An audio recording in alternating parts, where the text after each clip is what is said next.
Lila, and this is Essential Talk, the talk show where we talk about various different characters and interview them about their opinions on essential concepts of literature.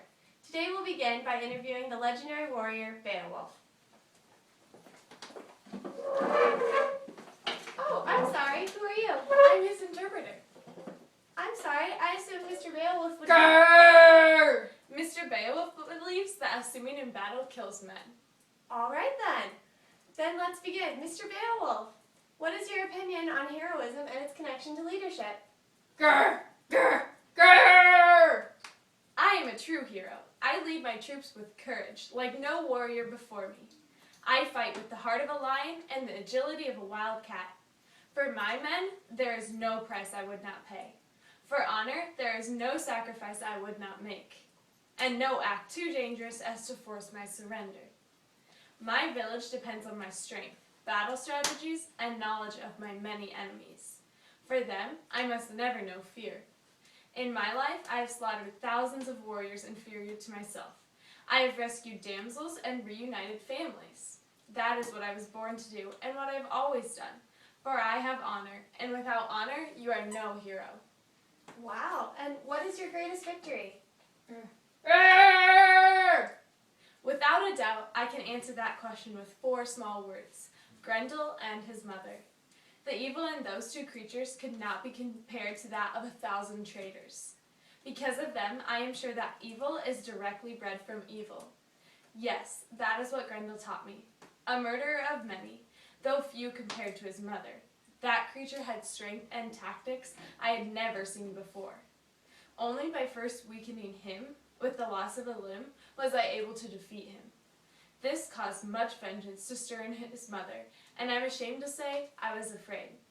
After abandoning my fear and remembering my courage, I buried that beast's mother with her son, victorious once more. My village will never again know the havoc these beasts were able to wreak, or the heartache that they created. I am a true hero. Grrr! A truly inspiring statement, Mr. Beowulf. Thank you so much for joining us today. Coming up next, we'll interview the most dysfunctional Danish family you've ever met. Do you know who I'm talking about? Hi, I'm Literary Lila, and this is Gabby. Thousands of dogs every year struggle with literary concepts. Now, while some may say that it's because they're dogs, I say it's because they don't have the tools they need. This is Gabby. Yesterday, she began the doggy classic, Huckleberry Paw. She's on page 5, and she doesn't understand. But you can help dogs like this. Now, with our new program, for just $300 a month, you can help donate to the tools that these dogs need to understand proper literature. And if you call now, you'll be offered a VIP membership. You'll be allowed to donate $6,000 more per year to these sad dogs. So please, call our number and get a free t-shirt. 1-800-GIVE-US-YOUR-MONEY. Gabby wants you to call now. Now back to Essential Talk.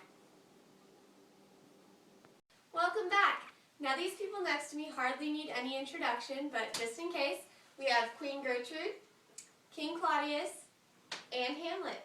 And these are Hamlet's parents as well. My father was the great King Hamlet, now the late King Hamlet. This is his replacement and brother, King Claudius. Oh, I'm so sorry. Well, I suppose we should begin with our concept then. Our concept today for these 3 dysfunctional Danes is their attitudes on life and death. Gertrude, why don't you start? Death will come to us all. Why deny it? Take my late husband, for example, sleeping peacefully in the castle's garden one moment, and then wandering the gardens of the great fathers. I see no point in fighting life or death when something as unjust as a slithering serpent may be the end of it. And what of Ophelia, young and innocent only to be drowned by the icy river's current? Death hides in places where we are afraid to look for a reason, so we will not expect it. Why should we allow it to fool us? Death is coming. It's only a matter of time. Gertrude, my queen, I'm appalled. You are a royal. With the lies we've been given, you should have every desire to deceive death. Though you are only royal by marriage as opposed to my royal blood, you must fight with all of your power to live. Do anything you must to gain power, because if you gain more power, it's possible to point death in the other direction. Frankly, I disagree with both of you. My opinion is neither depressing as my mother's, nor grim as the king's. Death, I do believe, is not to be feared, but to be avenged. After my father's untimely death, I have thought of nothing but of how to punish death for taking him so soon. I know now that it is not death I must punish, but the one who forced death's hand. When I find this murderer, I can assure you that my father will be avenged, in a most unpleasant manner, if possible. Awkward. Well, I must say, it's been so great having all of you on the show, but it's time to bring out our next guest. Please welcome Mr. Daru from The Guest, and Mrs. Smith and Little Mark visiting from Kefir Boy. And here we have Mr. Daru from The Guest, as well as Mrs. Smith and Little Mark from Kefir Boy. Now, I realize that there's a slight difference between the two stories that you guys are from. Am I right? Who's Daru? I am. Sorry, never heard of you. Anyway, I brought you all together to discuss the concept of dreams being made true. Dreams? What do I know of those? Oh, I think you know more than you think, Daru. So why don't you start us off? As a former man of war, I should have no interest in my actions resulting in the fulfillment of anyone's dreams, but those of my commanding officers. However, I must admit to having altered my actions to ensure that my honor would remain intact. Take the time that I was assigned to deliver a strange prisoner, for example. I was ordered to contain him for the night before taking him into a nearby jail facility. I was given hardly any information about him, aside from the fact that he had murdered his own cousin. As the night went on, I came to see that this accused man was truly honest. Regardless of any opportunities to escape my home, he remained in custody. So, in the morning, after giving him adequate provisions, I gave him a choice and walked away. Whether giving him the option of freedom made any dream come true is not relevant to me at all. I simply did the honorable thing. I can understand your opinion, Mr. Daru, but mine is quite different. If I could make anyone's dreams come true, it would be for not one, but for all the colored people in our troubled nation.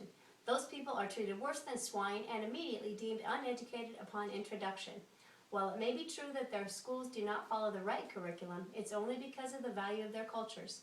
If I could do it on my own, I would ensure that all children, no matter their skin color, a full and well-rounded education taught by someone with no biases. If this were done, the colored people of the world may be equally qualified for jobs as anyone else, and maybe, just maybe, could bring about equality in all aspects of their lives. That is my dream. Ever since I met Mrs. Smith, I knew I wanted to be smart so that she would like me. At home, I read everything I can get my hands on, but there are so few books in English.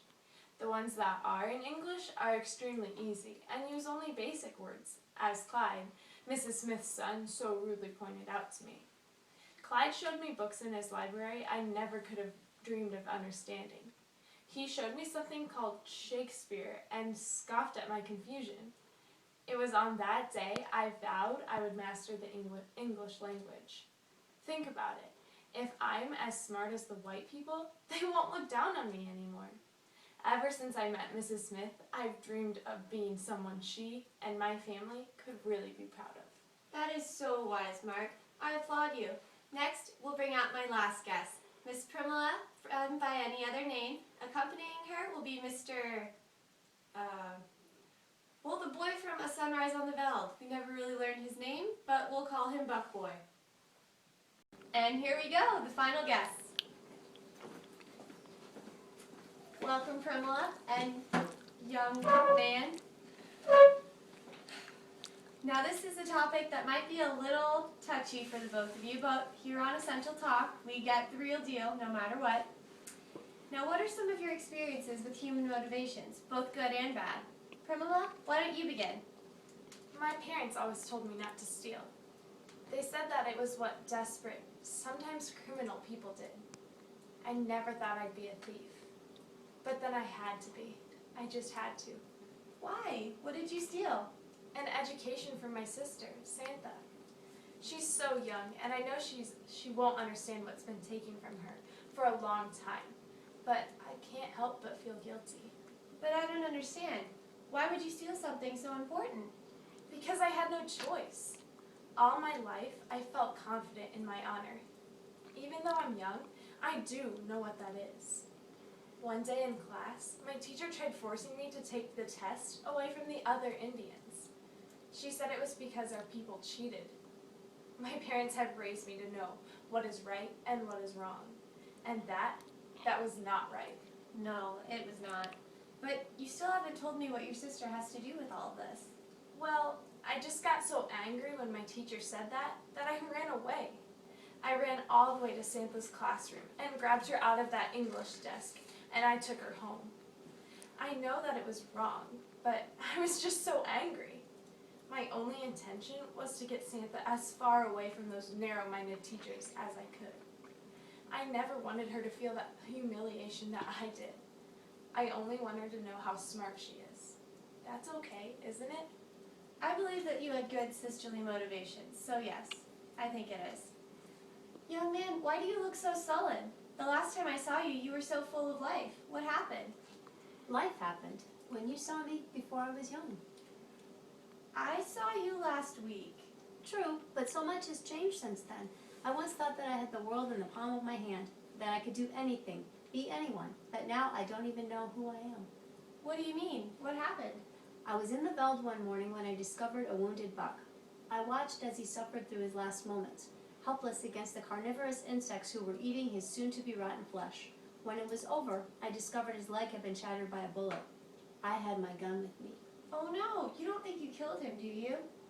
I can't know for sure. I never will, but I do know something. I am not in control. When I was young, I believed my actions had no consequences, and that my only purpose was to have fun, but not anymore. Now I'm positive of the outside forces that control us. I had no intention of killing another living creature, but somehow I know that I did. In the past month, I have run through that veld shooting aimlessly in the air at what I assumed was nothing. Obviously, it was something. I still don't understand how something could have changed you in such a short time.